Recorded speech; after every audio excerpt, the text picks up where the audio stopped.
Hi friends, before we get started, I would love for you to be able to go to my website at www.amanda-desilva.com and click on freebies where you can get your happiness guide as well as join these Mindset Mondays for further information.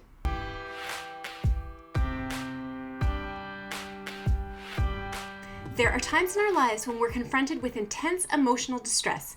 Let's look at what the most important factor is towards achieving emotional resilience. It's all in your mind. You are not fool's gold shining only under a particular light. Whomever you become, whatever you make yourself into, that is who you always were. As pressure mounts in life, we begin to sometimes doubt our ability to overcome adversity, don't we? Most times, we just want to take those thoughts, emotions, and feelings and suppress them. Because if we feel like we can't deal with them, then they will miraculously just vanish. And that is not the case.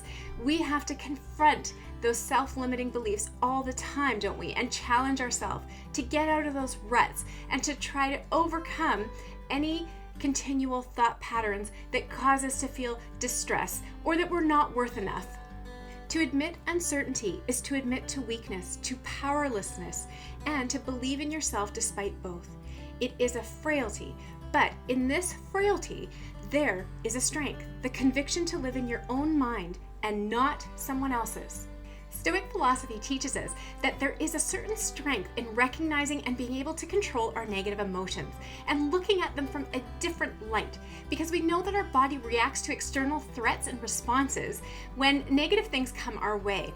And so if we learn to look at this as a learn, grow, and ability to teach others from our standpoint of feeling these negative feelings and overcome that, then we get the courage to carry on and move forward. Because we know courage means that you don't stop being afraid, but you choose to act anyway in spite of that fear.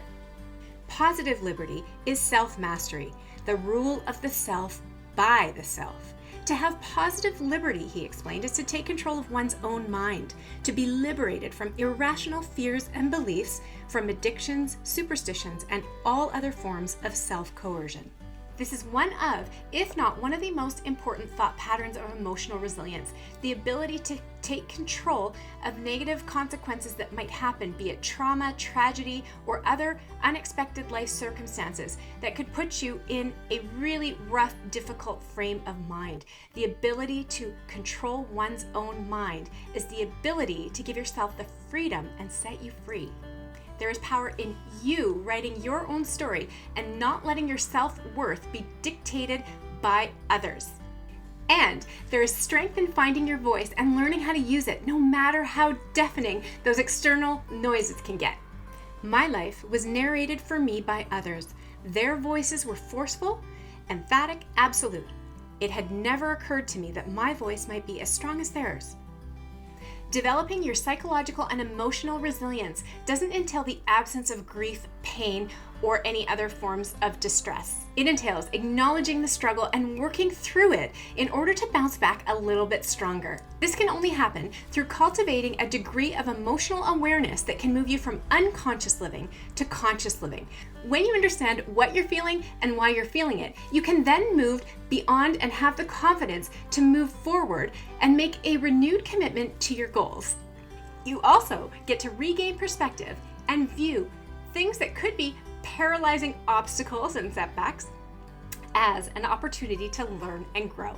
Instead of worrying what lies beyond your control, look at the immediate. Look at the immediate impact that you can make in the world and the results that you can yield from creating your own situation. Don't worry about other circumstances that might have intervened and created a problem or a temporary problem in your life. Look beyond that as an opportunity to grow and be the hero of your own story. Everything I had worked for, all my years of study, had been to purchase for myself this one privilege, to see and experience more truths, and to use those truths to construct my own mind. I had come to believe that the ability to evaluate many ideas, many histories, many points of view was at the heart of what it means to self-create. If I yielded now, I would lose more than an argument. I would lose custody of my own mind. This week's Mindset Monday video and blog was inspired by Educated, a book written by Tara Westover, who grew up in a Mormon survivalist household with parents who didn't believe in education institutions, government institutions, or modern medicine. Tara is a remarkable young woman who survived lots of challenges and hardships growing up through her years, yet was able to achieve such success and has earned a PhD at Cambridge. I hope you've enjoyed this Mindset Monday on the most important thought pattern needed for emotional resilience, which was inspired by, as I mentioned, the book Educated by Tara Westover. If you like this material and you would like to have Mindset Monday, really inspiring newsletters sent to your inbox, please go to www.amanda-desilva.com/newsletter to sign up for that freebie. And I also have the Ultimate Happiness Guide, which is another freebie on my website.